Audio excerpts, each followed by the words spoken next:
Chapitre 23. Depuis la capitale de l'Empire des Tartares, le premier panda n'avait donc pas eu d'autre choix que de prendre la régence en main. Des émissaires furent dépêchés en Cham pour obtenir l'envoi de soldats, mais le premier panda ne se faisait guère d'illusions. Les cités, États clientes et les territoires de ces régions qui jouissaient d'une forte autonomie tarderaient vraisemblablement, privilégiant une forme élaborée d'attentisme. Leur secours arriverait sans doute après la bataille, en s'excusant du retard. Au moins se préparait-il un minimum ou pourrait-il constituer des positions de repli au cas où lui ne parviendrait pas à stopper l'invasion des forces de l'Élysée. Le premier panda voulait croire en un ultime sursaut des Tartares. La paix qui s'était installée dans l'Empire depuis des décennies avait été précieuse. Elle avait entraîné un âge d'or que ne cachait pas la décadence de l'administration et la déliquescence du pouvoir. Le meilleur signe de cette période heureuse était la démographie d'Asia, continent le plus peuplé du monde, où vivaient plusieurs milliards de créatures, dont personne n'avait jugé bon de faire le recensement. Par ailleurs, la population chérissait les libertés nouvellement acquises et se méfierait sans doute de l'ordre à l'ancienne que l'archange avait instauré en Europe. Le premier panda commença par dresser un inventaire de ses forces militaires. Le plus simple déjà, Asia ne disposait presque d'aucune force aérienne. Les corbeaux à trois pattes s'étaient toujours révélés de très mauvaises montures de combat. Les cieux, en Asia, de tout temps, étaient nettoyés de ces créatures par les super prédateurs locaux, les dragons. Toutefois, leur sieste séculaire les avait conduits sur l'archipel du Sud, et il n'était pas prévu qu'ils se réveillent avant plusieurs décennies. Sur le papier, l'armée de terre en temps de paix dont ils disposaient était censée être constituée d'un demi-million de guerriers. C'était en tout cas le budget annuel des soldes versés par l'Empire pour le seul continent d'Asia. Malheureusement, il y avait des irrégularités pour un bon tiers d'entre eux, qui soit ne possédaient pas d'adresse, soit étaient morts, soit étaient des milliers à porter le même nom. Le premier panda commença donc par une purge parmi les officiers supérieurs qui avaient le plus détourné d'argent à leur profit en truquant les registres militaires. Il s'appliqua à faire décapiter un peu de tous les grades. Le message fut bien reçu par ceux qui passèrent entre les gouttes. Ces derniers procédèrent, en catastrophe, à une vague de conscription forcée pour dissimuler leurs escroqueries et bon nombre de soldats se retrouvèrent engagés sous des noms d'emprunts similaires. Lorsque le premier panda ordonna une remobilisation de l'armée de métier d'Asia, totalement débandée et dispersée, les anciens et nouveaux appelés durent se présenter à leur garnison de rattachement. Les effectifs réels de ces légions s'établirent à 200 000 guerriers. Certains d'entre eux refusèrent de reparaître ou se déclarèrent pacifistes. D'autres essayèrent d'argumenter de toutes les manières possibles et imaginables. Parents malades, responsabilité de père de famille, entrepreneurs ne pouvant s'absenter, soucis de santé, etc. Le premier panda appliqua le code militaire et décapita au grand jour une trentaine d'entre eux à travers toutes les provinces d'Asia, tout en prenant soin de faire relayer l'information par des crieurs publics. Ceci entraîna une hausse de 100 000 soldats environ, qui parvinrent à se libérer quand même. Toutefois, ça provoqua aussi 10 000 désertions parmi ceux qui s'étaient présentés. Ces derniers venaient de comprendre que la rigolade était terminée, qu'une véritable guerre approchait, et qu'ils auraient mieux fait de se maintenir en bonne condition physique pendant la longue période de paix, au lieu de glander. Le premier panda appliqua le code militaire et décapita une centaine de ces réfractaires, provoquant une nouvelle vague de retour. Au final, son armée atteignit les 400 000 hommes. De quoi, espérait-il, tenir tête aux forces de l'archange.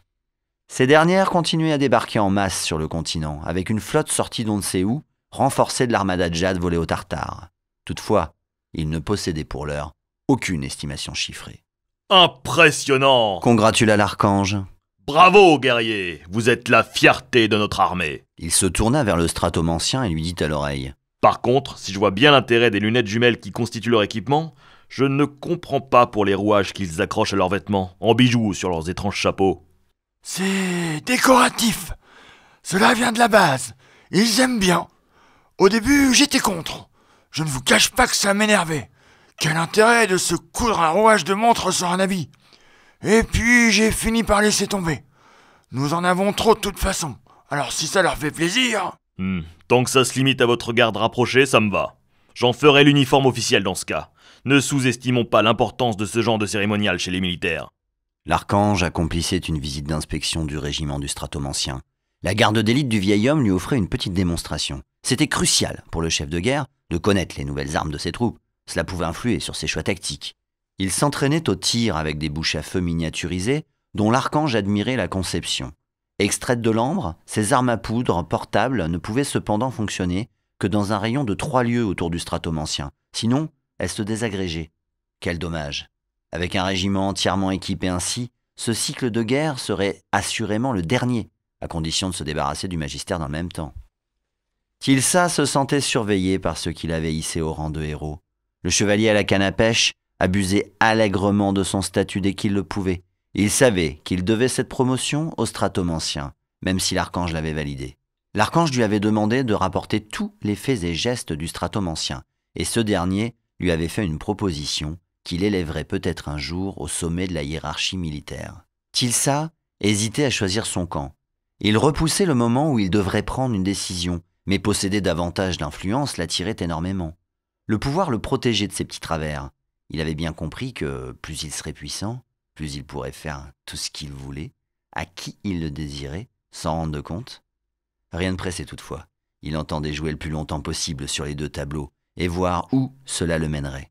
En attendant, il essayait d'impressionner les deux hommes. Manifestement, ça lui avait servi à quelque chose de jeter des pierres sur les animaux de sa basse-cour pendant des années à l'époque où il n'était que le fils d'un simple fermier. Il était devenu un tireur hors pair. Il enchaînait les sans faute sur ses cibles, sous l'œil approbateur du stratomancien. L'archange observait, perdu dans ses pensées. Il participait à ce genre de démonstration uniquement pour maintenir la pression sur ses troupes. Alors que les coups de feu retentissaient, l'archange réfléchissait. Il pouvait compter sur 300 000 soldats aguerris pour conduire son invasion, et la conscription forcée de 600 000 civils sur le continent d'Europe grossissait ses rangs, bien qu'il ne vaille pas un clou. S'il ne connaissait pas encore les effectifs des troupes des Tartares, il était certain d'écraser les armées d'Asia, non pas du fait de ce nombre impressionnant. Après tout, le magistère pouvait en venir à bout avec sa magie, et une gorgone se promenait toujours en liberté, à elle seule capable d'immobiliser presque tous ses guerriers d'un regard, presque. Le régiment du stratomancien, composé d'à peine 10 000 soldats, ferait la différence. Le vieil homme ne courait aucun risque, et l'archange était certain, fort de son millénaire d'expérience de conflits militaires, de vaincre toute résistance jusqu'en Cham. Le magistère ne tarderait pas à le découvrir à ses dépens. Les villes d'Asia seraient balayées les unes après les autres par ses troupes régulières lorsqu'elles se mettraient en marche. La plupart des cités avaient abattu leurs murailles pour réaliser des projets de construction nécessitant de grandes quantités de pierres. Les agglomérations qui avaient conservé des remparts pour se défendre avaient vu fleurir des maisons à leurs pieds dans des faubourgs qui rendaient caduques leur rôle protecteur. Il suffisait désormais de monter sur les toits par les escaliers des bâtisses adossés bien à l'abri des assauts et d'enjamber tranquillement les créneaux pour accéder aux chemins de ronde.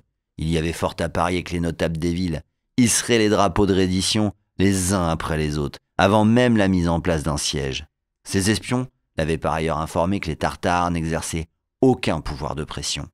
Les anciens chanceliers de l'Empire chargés de faire respecter l'autorité du magistère s'étaient tous tellement bien intégrés qu'ils n'obéissaient plus qu'à leurs propres intérêts.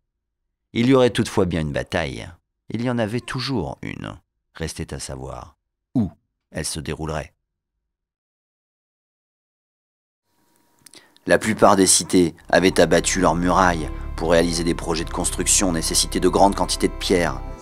Ouais, merci. Et remets un peu plus de peps dans ton... Ok. Ouais, mais du peps comment? Parce que c'est pas du peps guerrier, tu vois, c'est de l'inventaire. Ok, ouais, j'ai rien dit alors, super. Non, je sais pas, du peps comment? Ouais, tu te démerdes. Ok. Mets de la magie dans ton peps. C'était chiant quoi, c'était un peu trop monocorde, ok. Il y avait plus de peps? Je sais pas. Bien. Est-ce que les Tartares font des blagues de Toto? Non, parce qu'en fait, il y avait certains trucs où